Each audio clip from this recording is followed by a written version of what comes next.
नमस्कार दोस्तों, स्वागत है हमारे YouTube channel times academy Jaipur. और आज हम आपको दोस्तों पढ़ाने जा रहे हैं राजस्थान की हस्तकला। राजस्थान की हस्तकला मैंने पिछले वीडियो में पढ़ाया था और मैं आगे इसको अब कैरी ऑन कर रहा हूँ। ठीक है दोस्तों, तो पिछले वीडियो में हमने जो पढ़ा था उसके अलावा जो अब राजस्थान पटवार जो सिलेबस है उसमें जो इससे रिलेटेड कुछ बच चुका है वो इस वीडियो में मैं आपको कंप्लीट कराऊंगा। ठीक है दोस्तों, तो देखो आज जो राजस्थान की हस्तकलाओं में है दोस्तों, पिछले बार हमने पढ़ा था बंदेज, और बंदेज के बाद में आज हम पढ़ेंगे दोस्तों अजहर और मलिर प्रिंट। ठीक है दोस्तों, तो सबसे पहले अजहर प्रिंट क्या है और मलिर प्रिंट क्या है, तो दोस्तों स्टार्टिंग करते हैं। तो सबसे पहले ये लिख दूँ मैं यहाँ पे अजहर प्रिंट। क्या दोस्तों? अजहर प्रिंट। और दूसरा है मलिर प्रिंट। इन दोनों में खास क्या अंतर है वो देखो आप। मलिर प्रिंट और अजहर प्रिंट में अंतर क्या है? देखो दोस्तों, अजहर प्रिंट होता है वो कपड़े के दोनों तरफ होता है। अजहर प्रिंट कपड़े के दोनों तरफ प्रिंट होगा और मलिर प्रिंट सिर्फ कपड़े के एक ही तरफ प्रिंट होगा। ठीक है, पहला अंतर तो यही लिखो आप, यह है कपड़े के दोनों तरफ, दोनों तरफ। ठीक है दोस्तों, और ये है यह एक तरफ किया जाता है। ठीक है दोस्तों, कंप्लीट काम। अजहर प्रिंट हो गया, मलिर प्रिंट हो गया। अब देखो अजहर प्रिंट की जो एक कला है वो किस देश से आई है और कैसे आई है। देखो अजहर प्रिंट को सबसे पहले इराक में बनाया जाता था। इसको कहाँ पे दोस्तों? इराक में। इराक से ये आई पाकिस्तान के सिंध प्रांत में। कहाँ दोस्तों? पाकिस्तान का सिंध प्रांत है, वहाँ पर आई है, और वहाँ से आई दोस्तों अपने बाड़मेर में। ठीक है, कुल मिला के अजरक प्रिंट कहाँ का है? बाड़मेर का है। और मलिर प्रिंट की अगर बात करें तो ये भी कहाँ का है? बाड़मेर का। कहाँ का है दोस्तों? बाड़मेर का। ठीक है, ये क्वेश्चन आता है कि ये अजहर मलिर प्रिंट कहाँ का है, तो ये है दोस्तों बाड़मेर का। ठीक है, ये अंतर हो गए थे खास कि दोनों कपड़ों के दोनों तरफ और ये कपड़ों के एक तरफ। अब जो आगे अंतर बता रहा हूँ दोस्तों, इसमें क्या होता है दोस्तों, लाल और नीले रंग का कपड़ा काम में लिया जाता है। ठीक है दोस्तों, क्या यहाँ पे लाल व नीला कपड़ा उपयोग में लिया जाता है। ये हो गया उपयोग में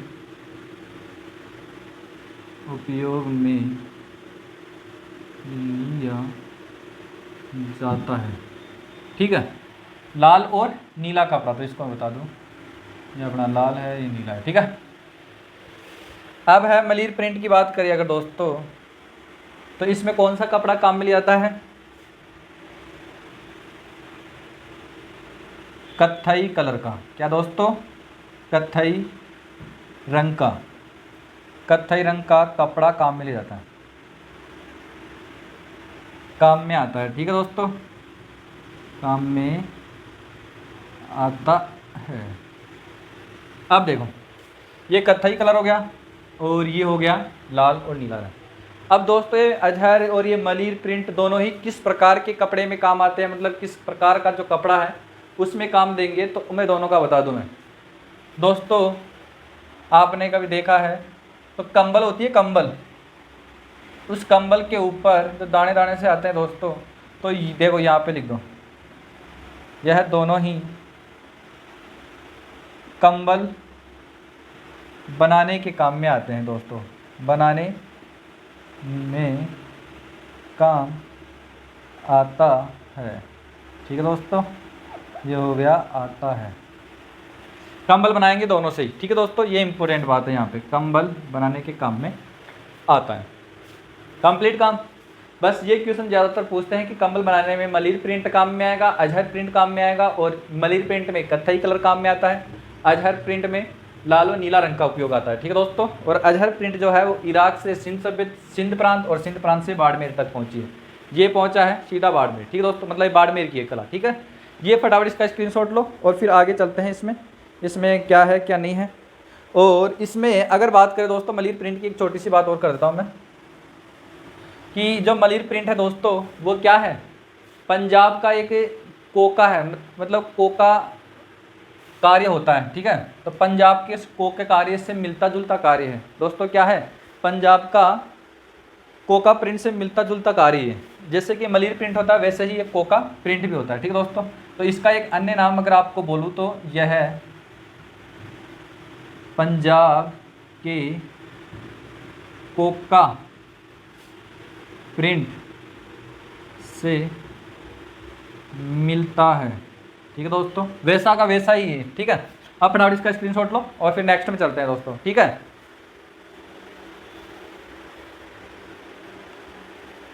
ठीक है दोस्तों, अब चलते हैं आगे वाला। तो आगे हम जो बात करेंगे वो आजम, जाजम और दाबू, ये सब एक ही नाम है दोस्तों, एक ही कला है और इन एक ही कलाओं को हम पढ़ेंगे। क्या है दोस्तों, देखो पहला नाम क्या है, आजम, जाजम, दाबू, ठीक है। ये सभी कलाएं हैं और सभी कला कहाँ की है दोस्तों, ये चित्तौड़गढ़ की है। इसमें अलग अलग प्रकार से किस प्रकार से काम आती है, किस प्रकार से क्यों सुनाएंगे, वो मैं आपको भी बताता हूँ, ठीक है दोस्तों। देखो, तो अगला हम लिखेंगे दोस्तों कौन सा प्रिंट है, वो है दाबू प्रिंट सबसे पहले तो, और इसी को हम बोल सकते हैं जाजम, इसी को हम बोल सकते हैं आजम प्रिंट, ठीक है दोस्तों। ये तीन नाम है इसके, आजम, जाजम, दाबू, ठीक है। ये प्रिंट है, वो भी प्रिंट ही था, ठीक है। इस प्रिंट का सबसे इम्पोर्टेंट काम, सबसे पहले तो ये जो प्रिंट है वो कहाँ का उपयोगी है दोस्तों। तो ये प्रिंट दोस्तों ये सबसे प्रसिद्ध जो जगह है वहाँ का ये सबसे इम्पोर्टेंट, सबसे प्रसिद्ध कहाँ का है दोस्तों। तो देखो इसको प्रसिद्धि कहाँ पर मिली है या कहाँ का प्रसिद्ध है,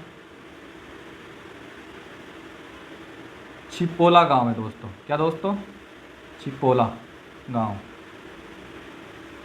और ये कहाँ पर है दोस्तों, चित्तौड़गढ़ में। तो आप सिंपल सा नाम याद रखना, चित्तौड़गढ़। क्या दोस्तों, चित्तौड़गढ़। तो इसको छिपोला को क्या बोलते हैं, छिपोका आकोला ही बोलते हैं इसको दोस्तों। क्या बोलते हैं, छिपोका आकोला गांव, ठीक है। तो इसको पूरा मैं लिख देता हूँ यहाँ पे ढंग से, छिपोला तो पूरा हो गया। देखो आप, छिपोका आकोला, छिपोका आकोला गांव कहाँ पर है, यह है चित्तौड़गढ़। तो छिपोला बोलते हैं इसको, तो ये है चित्तौड़गढ़, ठीक है दोस्तों। चित्तौड़गढ़ का ये क्या है, फेमस है चित्तौड़गढ़। अब ये दोस्तों आजम, जाजम, ये मुआजम जो ये है, ये क्या है, ये अलग अलग प्रकार से भी है और ये किस प्रकार से है, किस प्रकार से नहीं है। तो वो देखो, सबसे इम्पोर्टेंट बात ये है कि ये आजम, ये जाजम, ये प्रिंट है दोस्तों, ये कैसे किया जाता है, किस प्रकार से इन पर रंगाई की जाती है। तो दोस्तों इनको क्या होता है, कपड़े को दबाकर, मतलब एक कपड़े के ऊपर नीचे कलर रखेंगे, ऊपर रखेंगे और उनको दबाकर जो कलर किया जाता है दोस्तों, वो होता है दाबू कलर, ठीक है दोस्तों। तो यहाँ पे मैं तरीका बता दूँ, कपड़े को दबाकर क्या किया जाता है, प्रिंट किया जाता है। तो यहाँ लिख दूँ मैं, कपड़े को दबाकर प्रिंट किया जाता है। कंप्लीट काम, कपड़े को दबा दिया। अब दोस्तों ये दाबू जो है उसके भी प्रकार है कि किस प्रकार से इनको कपड़े को दबाना है, तो वो है, तो उसके प्रकार है देखो। तो यहाँ लिख दूँ मैं दाबू के प्रकार, दाबू के प्रकार।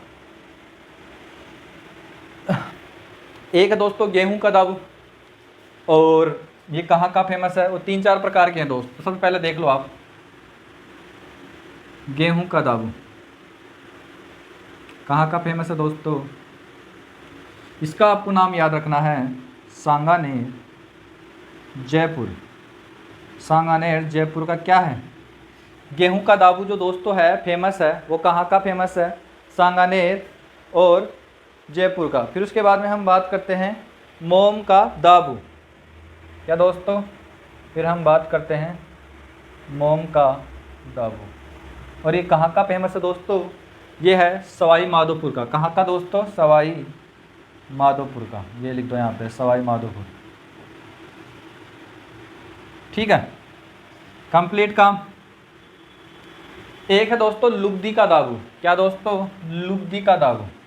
तो यहाँ लिख दूँ मैं, लुगदी का दाबू। ये कहाँ का फेमस है दोस्तों, जयपुर का। ये भी कहाँ का फेमस है, जयपुर का।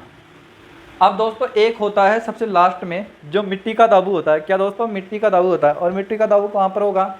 जहाँ पर मिट्टी होगी। तो देखो आप क्या है, ये है दोस्तों मिट्टी का दाबू। ये कहाँ का फेमस है दोस्तों? ये है बालोतरा बाड़मेर। क्या दोस्तों? बालोतरा बाड़मेर का फेमस है। ठीक है, कंप्लीट काम।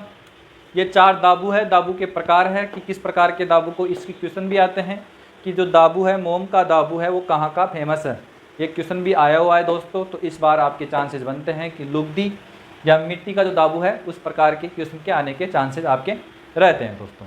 अब देखो, हम अगर आगे बात करें कि इसमें सबसे पहले बात, इसमें जो आखिरी बात है वो है किस प्रकार के कपड़े यूज में आएंगे, मतलब किस प्रकार के कपड़े बनाए जाएंगे। तो कपड़े जो बनाए जाएंगे वो छोटे बच्चों के कपड़े बनाए जाएंगे। क्या दोस्तों? छोटे बच्चों के कपड़े बनाए जाते हैं। छोटे बच्चों के कपड़ों पर प्रिंट होता है ये प्रिंट। ठीक है दोस्तों, बस ये कंप्लीट करना है।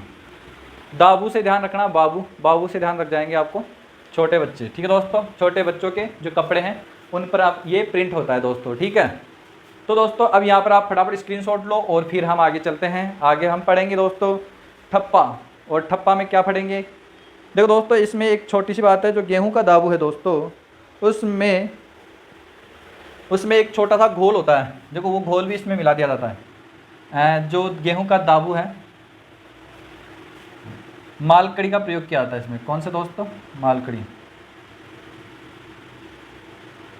इस दाबू में, गेहूं के दाबू में। तो एक क्वेश्चन तब भारी नहीं है, लेकिन फटाफट आप स्क्रीनशॉट ले ला के अब कंप्लीट करते हैं दोस्तों। ठीक है, अब हमारा जो आगे है दोस्तों वो है बगरू प्रिंट। क्या दोस्तों? बगरू प्रिंट। तो बगरू प्रिंट पर सिंपल सा ध्यान पड़ रहा है कि कहाँ का है दोस्तों बगरू। और बगरू कहाँ पर है?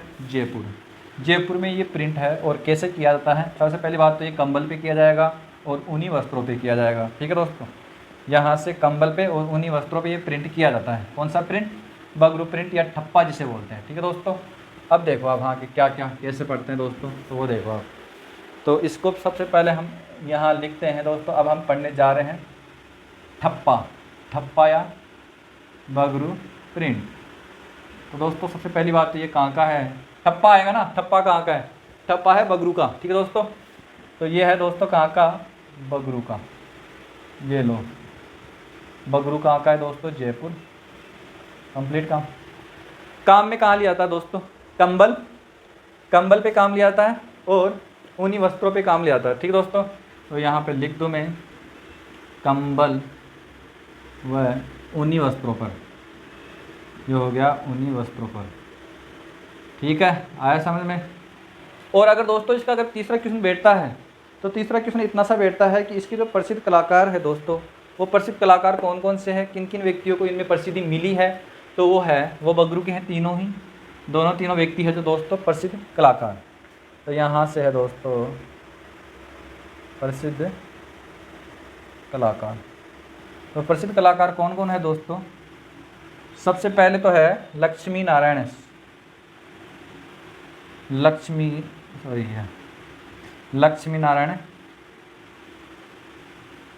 ये हो गया लक्ष्मी नारायण।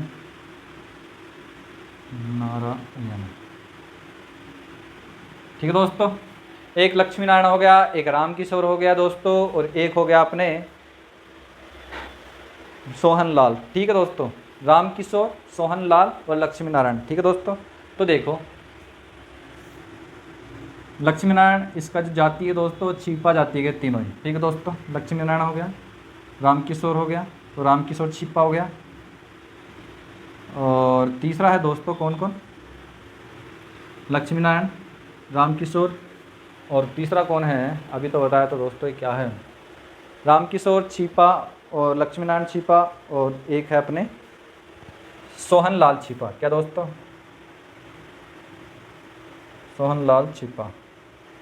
ये तीनों व्यक्ति है दोस्तों। इन तीनों को क्या मिली है इस ठप्पा में दोस्तों? ठप्पा में प्रसिद्धि मिली है इनको। ठप्पा में बगरू प्रिंट बोल दो या ठप्पा बोल दो, इनमें इनको प्रसिद्धि मिली है। ठीक है, यहाँ से कंप्लीट है काम। ये 3 क्वेश्चन इसके मैक्स टू मैक्स बनते हैं कि ठप्पा जो है तो उसके प्रसिद्ध कलाकार कौन कौन? लक्ष्मी नारायण छिपा, राम किशोर छिपा, सोहन लाल छिपा। ठीक है दोस्तों, अब चलते हैं हम आगे की तरफ। तो आगे दोस्तों हम जो पढ़ेंगे, तो आगे मैं आपको बता दूं कि 2-4 नोट लिखाऊंगा मैं आपको, जैसे कि पात्र क्या होता है, ठीक है, और जैसे और भी 2-4 चीज़ हैं। तो अब देखो आप क्या क्या है इसमें, ये आप ठप्पा इसमें स्क्रीनशॉट ले लिए। अब फटाफट इसको लिखते हैं, 2-3 चीज़ है जो नोट में लिख लो आप। अब देखो आप, तो 2-3 चीज़ जो मेरे दिमाग में आ रही है वो पहले मैं आपको बता दूं, हालांकि वो इससे रिलेटेड नहीं है, लेकिन फिर भी उससे राजस्थान से रिलेटेड है वो, तो क्वेश्चन बनते हैं उसके, ठीक है। वो नोट में आप लिख लेना जो मैं आगे बता रहा हूँ, ठीक है। तो सबसे पहले जो हम पढ़ेंगे वो पात्रे के बारे में पढ़ेंगे, पात्रे क्या है, ठीक है। और देखो पात्रे है दोस्तों, नोट में पहला है दोस्तों पात्रे। पात्रे क्या होता है? पात्रे होता है दोस्तों जो ये जैन साधु होते हैं, श्वेतांबर यानी कि सफ़ेद वस्त्र धारण कर रखे हैं दोस्तों, वो जैन साधु जिन पत्तलों में या जिन पत्तलदूनों में अपना खाना खाते हैं वो होते हैं पात्रे। क्या दोस्तों? वो होते हैं पात्रे, और वो सागवान की लकड़ी के बने होते हैं, ठीक है, सागवान की लकड़ी से बने होते हैं और वो पात्रे होते हैं, ठीक है। तो ये कंप्लीट करो आप, पात्रे क्या होते हैं। तो ये इसकी डेफिनेशन में लिख दूँ मैं आपको, श्वेतांबर जैन साधु द्वारा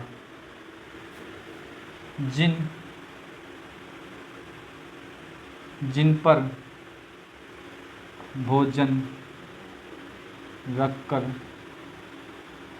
खाया जाता है, क्या होता है दोस्तों?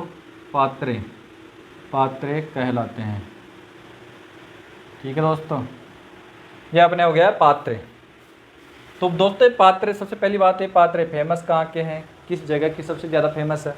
तो ये दोस्तों ये फेमस है जोधपुर के, जोधपुर प्रसिद्ध स्थान है, ठीक है दोस्तों, जहाँ पात्रे बनते हैं। और ये पात्रे बनने में क्या काम में आता है? सागवान की लकड़ी, ठीक है दोस्तों। तो सागवान की लकड़ी से बनते हैं,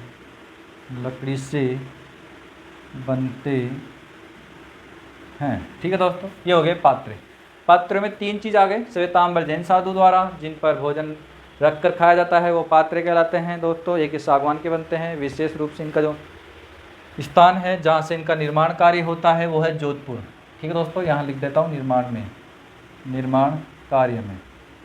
निर्माण कार्य में जो प्रसिद्ध स्थान है दोस्तों वो क्या है? जोधपुर, ठीक है दोस्तों। अब जो आगे पढ़ेंगे दोस्तों वो पढ़ेंगे हम हिलोरी। क्या दोस्तों? हिलोरी।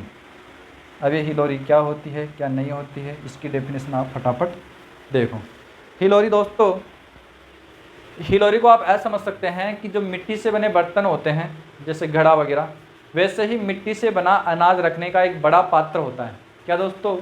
मिट्टी से बना अनाज रखने का एक बहुत बड़ा पात्र जिसको हम कोठियाँ बोलते हैं, हिलोरी वही होता है, ठीक है दोस्तों। तो यहाँ लिखो आप फटाफट, मिट्टी से बना बड़ा पात्र,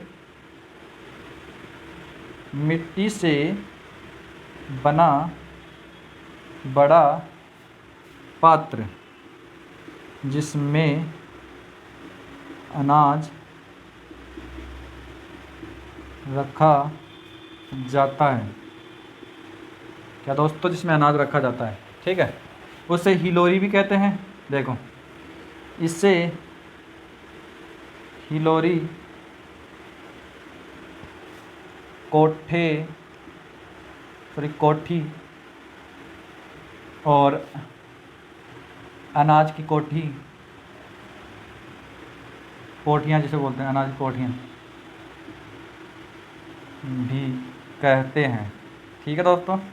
हिलोरी जो है उसमें अनाज रखने की कोठियाँ हैं, ठीक है दोस्तों, एक तरह से जो अनाज जब मिट्टी से बने होते हैं, ठीक है दोस्तों। अब हम पढ़ेंगे दोस्तों गलीचे के बारे में, गलीचा, और गलीचे के बाद में हम पढ़ेंगे दोस्तों, सबसे पहले तो यहाँ तक आया समझ में। अब इसका आप स्क्रीनशॉट लो फटाफट और फिर हम चलते हैं गलीचे की तरफ दोस्तों, ठीक है। तो गलीचा क्या होता है, कैसे होता है, वो देखो आप।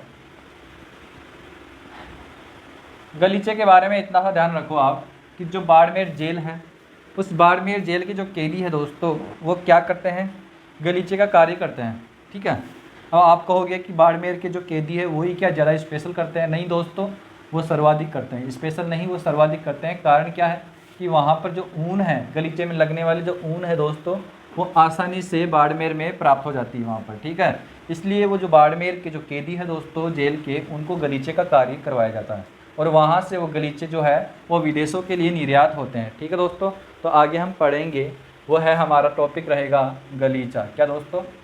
गलीचा। तो यहाँ पे लिखेंगे गलीचे।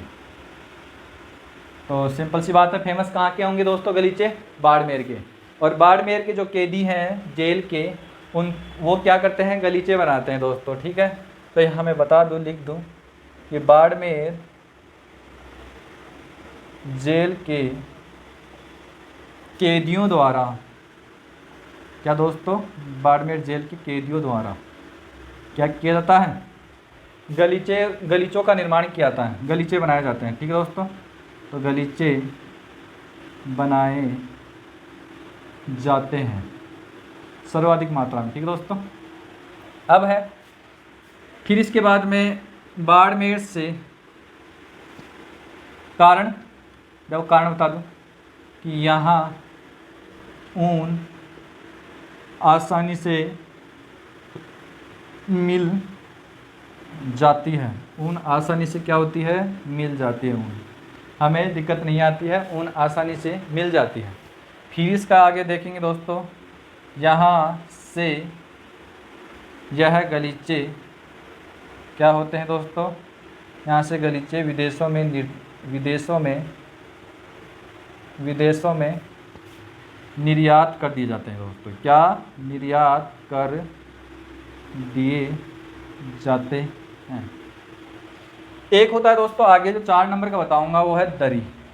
गलीचे और दरी में इतना सा फर्क पड़ता है कि गलीचे जो है वो केवल ऊन से बनाए जाते हैं, और जो दरी है वो पुराने कपड़ों से या किसी भी प्रकार से बना दी जाती है दोस्तों। तो गलीचे में कॉस्ट ज़्यादा आती है और जो अपनी ये दरी है, इस दरी में कॉस्ट कम बैठती है, तो इसीलिए दरी को ज़्यादा लोग प्रीफर करते हैं दोस्तों। तो यहाँ मैं लिख रहा हूँ दोस्तों, यह है दरी।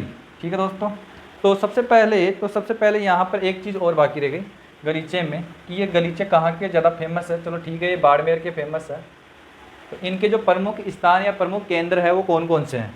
तो दोस्तों यह प्रमुख केंद्र की अगर हम बात करें तो पहला प्रमुख केंद्र है टोंक, दूसरा है बाड़मेर, और गलीचे कहाँ भी होते हैं दोस्तों? जयपुर में भी देखा होगा आपने, गलीचों का काम होता है। ठीक है, फटाफट इसका स्क्रीनशॉट लो, फिर मैं पढ़ाऊँगा आपको दरी के बारे में। ठीक है दोस्तों, दरी क्या होती है, कैसे बनती है, फटाफट देखो आप। ठीक है, अब पढ़ेंगे हम दरी के बारे में। यहाँ से स्क्रीनशॉट ले लिया आपने, देखो दोस्तों गलीचे हमने पढ़ लिए। अब पढ़ेंगे हम दरी के बारे में कि दरी क्या होती है, कहाँ से होती है, कैसे होती है और किन किन जगहों की ज़्यादा फेमस है। तो दरी जो है दोस्तों वो पुराने कपड़ों से बनाई जाती है, ये पहला पॉइंट है। और ये दरी जो है, इनके जो प्रमुख केंद्र है जहाँ से बनती है, एक टांकला है, एक सालावास है, और एक है बाड़मेर का कौन सा क्षेत्र है, सॉरी अजमेर का भिलाई है। ठीक है, तो ये हम दरी की बात करेंगे अब।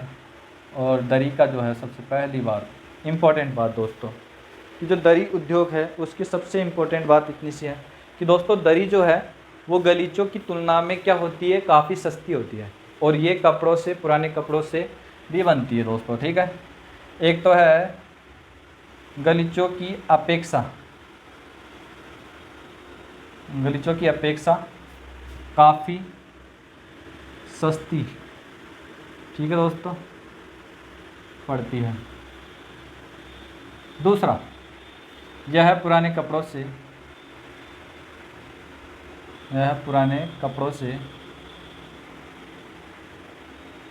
भी से बनती है। ठीक है दोस्तों, से बनती है। तीसरा है दोस्तों, इस दरी के प्रमुख केंद्र जहाँ से दरी बनती है दोस्तों, तो प्रमुख केंद्र है दोस्तों क्या क्या? सबसे पहले मैं बताया दोस्तों, एक तो टांकला, भिलाई, सालावास, ये हो गया। तो दोस्तों टांकला जो है वो नागौर में पड़ता है, ये सालावासा जो जोधपुर में पड़ता है, एक ये भिलाई है जो अजमेर में पड़ता है। ये हम नागौर में पड़ता है, ये अजमेर में पड़ता है भिलाई, और दोस्तों ये सालावासा है जो कहाँ पड़ता है, नागौर, अजमेर और सालावासा ये पड़ता है। नागौर, सालावासा, अजमेर, भीलवाड़ा, ना दोस्तों सालावासा जो पड़ता है वो पड़ता है अपना सबसे पहले, हाँ सालावासा दोस्तों जोधपुर में पड़ता है। कंप्लीट काम, यहाँ से आप फटाफट स्क्रीनशॉट लो, फिर आगे चलते हैं। आगे कैसे कैसे बनते हैं दोस्तों, क्या क्या बनता है वो सारी चीज़ बताऊँगा। अब हम हस्तकला के बारे में कुछ इम्पोर्टेंट बातें करेंगे और फिर उसके बाद में एक दो कला और है, और यहाँ से हस्तकला का ये जो टॉपिक है दोस्तों आज कंप्लीट कर दूंगा इसी वीडियो के अंतर्गत, ठीक है दोस्तों।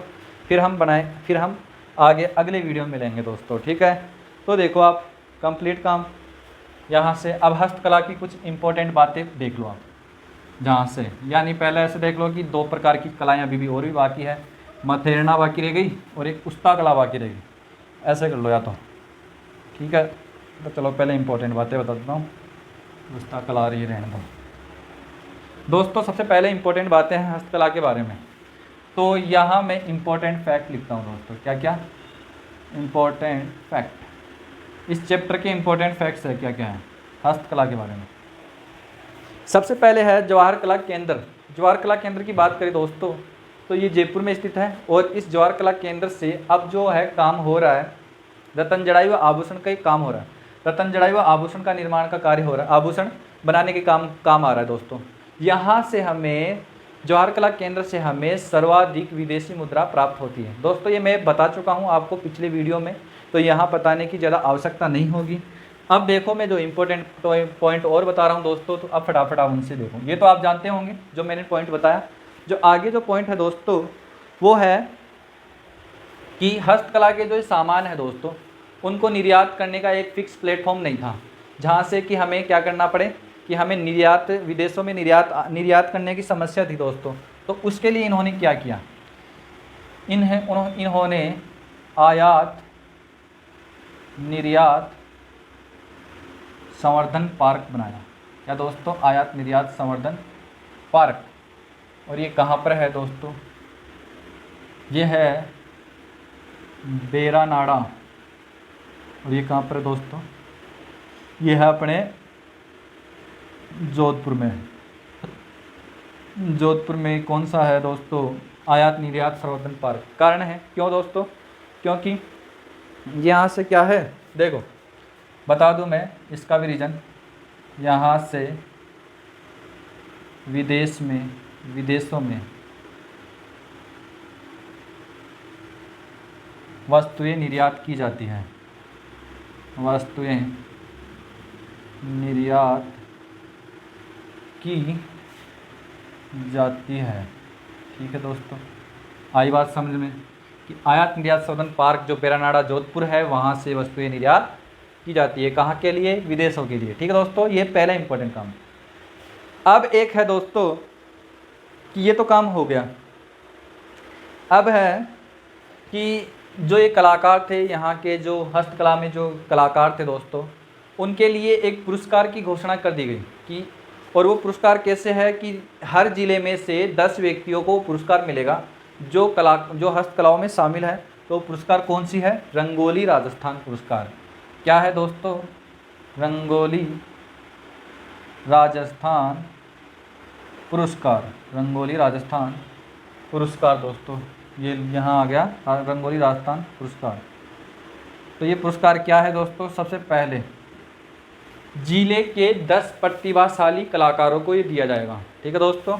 तो यहाँ से देखो जिले के 10 प्रतिभाशाली कलाकारों को, ठीक है दोस्तों, कलाकारों को दिया जाएगा, ठीक है, कलाकारों को दिया जाएगा।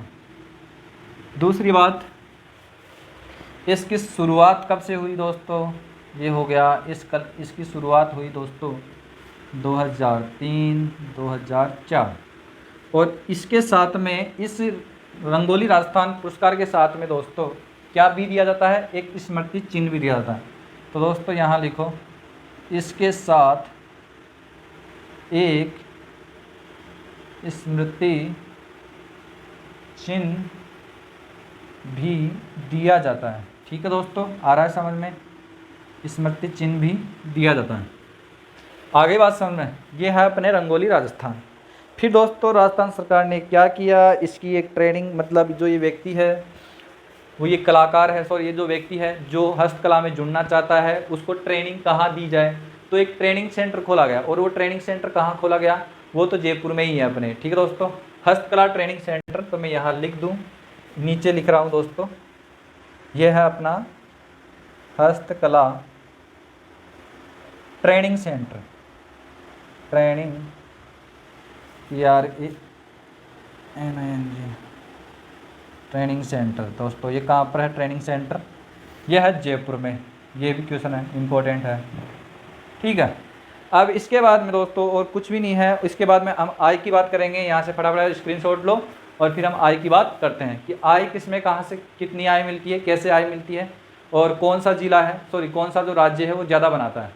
ठीक है, हस्तकला। ठीक है, स्क्रीनशॉट ले लिया आपने। अब देखते हैं आगे वाले। अब दोस्तों अगर हम आय की बात करें तो सर्वाधिक जो आय मिलती है दोस्तों, सर्वाधिक जो आय मिलती है वो महाराष्ट्र को मिलती है। राज्यों की हम बात करें, भारत में अगर हम बात करें कि सर्वाधिक आय जो है वो सबसे ज़्यादा आय मिलती है महाराष्ट्र को। महाराष्ट्र के बाद में मिलती है दोस्तों बिहार को, और बिहार के बाद में राजस्थान को मिलती है। तो राजस्थान हस्तकला के क्षेत्र में आय के उपलक्ष्य में किस स्थान पर है दोस्तों, तीसरे स्थान पे। तो यहाँ लिख दूँ आय में, आय प्राप्ति में राजस्थान किस स्थान पर है दोस्तों, आय प्राप्ति में राजस्थान ये है तीसरे नंबर पर, नंबर 3 पर, 3वां स्थान। ठीक है दोस्तों, अब है फर्स्ट नंबर पर है महाराष्ट्र और द्वितीय नंबर पर है दोस्तों बिहार। ठीक है, आ गई बात समझना। अब है बनाने के क्षेत्र में कि हस्तकला जो है वो सबसे ज़्यादा बनाता कौन है, तो दोस्तों यहाँ लिखते हैं कि निर्माण करने में राजस्थान का स्थान, निर्माण करने में राजस्थान का स्थान कौन सा है दोस्तों, 6वां स्थान। कौन सा है दोस्तों, 6वां स्थान। और पहले स्थान पर कौन है निर्माण करने में, फर्स्ट रैंक पर है, फर्स्ट स्थान पर है दोस्तों वही महाराष्ट्र। महाराष्ट्र सबसे ज़्यादा चीज़ें बनाता है हस्तकला की और सबसे ज़्यादा आय उसको प्राप्त होती है। आय के क्षेत्र में राजस्थान की बात करें तो राजस्थान को तीसरे नंबर की सबसे ज़्यादा आय प्राप्त होती है। ठीक है दोस्तों, और हम बनाने के क्षेत्र में हम दोस्तों 6वें नंबर पर है, हम कम बनाते हैं और राज्यों से कम बनाते हैं दोस्तों। ठीक है, अब हम चलते हैं आगे दोस्तों, ये आप स्क्रीनशॉट लो फटाफट, इसको उतारो। अब चलते हैं आगे। आगे हमारे पास में अभी 2 कलाएँ बाकी हैं, मथैरना कला और एक उस्ता कला। मथैरना कला क्या है क्या नहीं है वो देखो आप, उस्ता कला क्या है फटाफट स्क्रीनशॉट ले लिया आपने। ठीक है, अब देखो आप, अब हम पढ़ेंगे आगे वाली जो कला वो पढ़ेंगे दोस्तों मथैरना कला। क्या दोस्तों, मथैरना कला। तो मथैरना कला क्या होती है, किस प्रकार से काम में आती है, तो वो देखो यहाँ हम बात करने वाले हैं दोस्तों मथैरना कला। तो मथैरना कला सबसे इम्पोर्टेंट बात यह है दोस्तों कि मथैरना कला जो है वो कहाँ की फेमस है। पहला ही क्वेश्चन आता है कि मथैरना कला जो है वो कहाँ की फेमस है। तो मथैरना कला फेमस है दोस्तों बीकानेर की। कहाँ की, बीकानेर की। और मथैरना कला में किया क्या जाता है दोस्तों, मथैरना कला में जैसे कि दीवार है, उस दीवार पर जैसे हमने उस दीवार पर देवी देवताओं का चित्रण कर दिया या उनकी कोई गाथा या कोई पौराणिक कथा लिख दी, और उस कथा को लिखने के बाद में ऐसे डॉट डॉट डॉट करके और जैसे ये नाम लिख दिया, नाम लिखने के बाद में ठीक है ये हो गया उस्ताद हो गया दोस्तों। ठीक है, ये उसका हो गया उस्ताद जो नीचे नाम लिखता है दोस्तों। सबसे पहले तो ये फेमस कहाँ की है, तो प्रसिद्ध कहाँ की है दोस्तों, मथैरना कला वो है बीकानेर की। कहाँ की दोस्तों, बीकानेर की। पहला क्वेश्चन। अब है कि धार्मिक स्थलों पर ये सबसे पहले तो ये है कि एक ये जैन धर्म में बहुत ज़्यादा फेमस है ये कला। कौन सी? मथेरना कला जो है वो जैन धर्म में प्रसिद्ध है। यह जैन धर्म में बहुत प्रसिद्ध है, बहुत प्रसिद्ध है। तो आपने जैन मंदिर देखा होगा रणकपुर का, तो वहाँ भी काफ़ी उस्ताद मिलेंगे जो लिखे हुए हैं। ठीक है दोस्तों, अब देखो क्या करना है। धार्मिक स्थलों पर, यहाँ लिख दूँ मैं कि धार्मिक स्थलों पर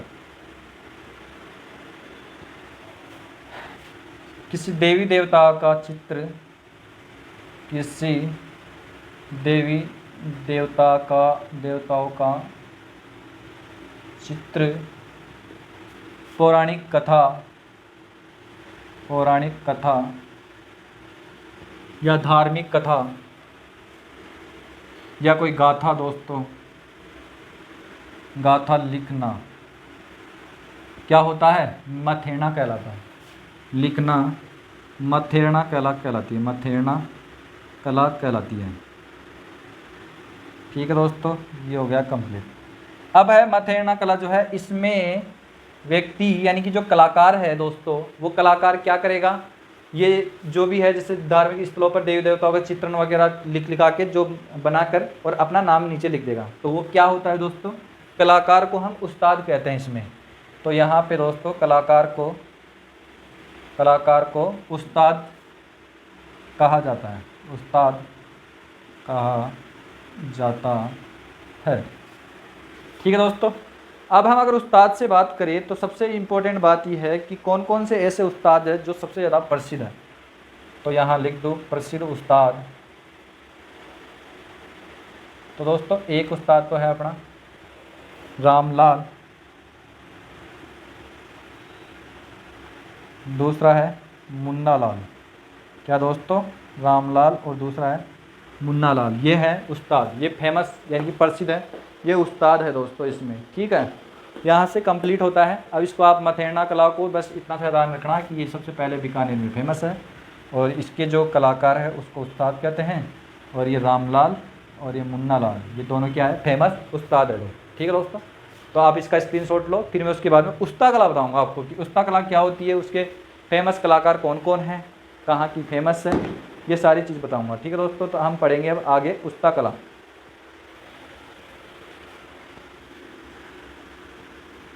अब पढ़ने जा रहे हैं दोस्तों हम आगे, वो है उस्ता कला। क्या दोस्तों? उस्ता कला। सबसे पहले मैं बता दूं कि उस्ता कला है दोस्तों, ये होती है अपने जैसे ऊँट होता है, ऊँट की खाल पर या ऊँट की जो ऊन है उसके ऊपर सोने की नक्काशी करते हैं कुछ लोग। तो वो सोने की नक्काशी करने वाला जो कलाकार है, जो कला है दोस्तों, वो उस्ता कला होती है। क्या दोस्तों? फिर से एक बार बता दूं कि उस्ता कला जो है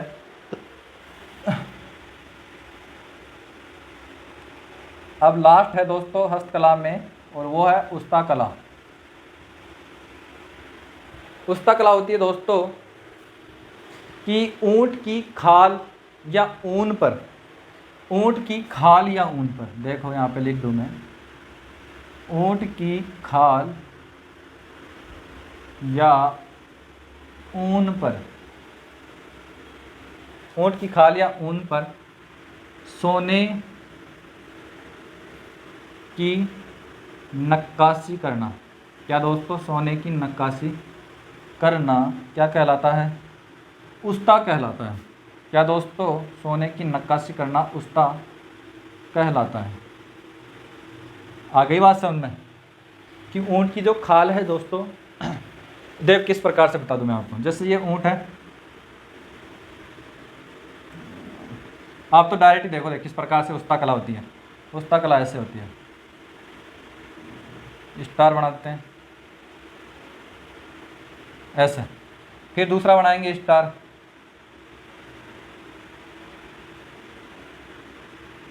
ऐसे बनाते हैं, 2-3 स्टार बनाते हैं लगातार, और फिर उनके ऊपर, इनके बीच में है ना दोस्तों, ऐसे सोने से इनको बना देते हैं, इनको लपेट देते हैं, इनको भर देते हैं इनको। तो ये एक तरह से क्या है? ये उस्ता कला है दोस्तों। ठीक है, ये जो अब सबसे इम्पोर्टेंट बात यह है कि ये कहाँ की ये कला फेमस है। तो ये कला कहाँ की फेमस है दोस्तों, ये है बीकानेर की फेमस है दोस्तों, ठीक है। और पहले ही कहाँ थी, सॉरी, ये है बीकानेर की फेमस है, बीकानेर की प्रसिद्ध है। कंप्लीट काम। बीकानेर से पहले कहाँ थी दोस्तों, ये हमें एडॉप्ट किया है, ये पहले कहाँ थी, मुल्तान। मुल्तान, मुल्तान कहाँ है दोस्तों, पाकिस्तान। पाकिस्तान से हम ये कला ली है दोस्तों, ठीक है। फिर उसके बाद में हम इनके अगर प्रसिद्ध कलाकार की बात करें तो दोस्तों हमामुद्दीन, हसारुद्दीन, जो भी है, देखो मैं बता दूँ आपको, प्रसिद्ध कलाकार की बात करें,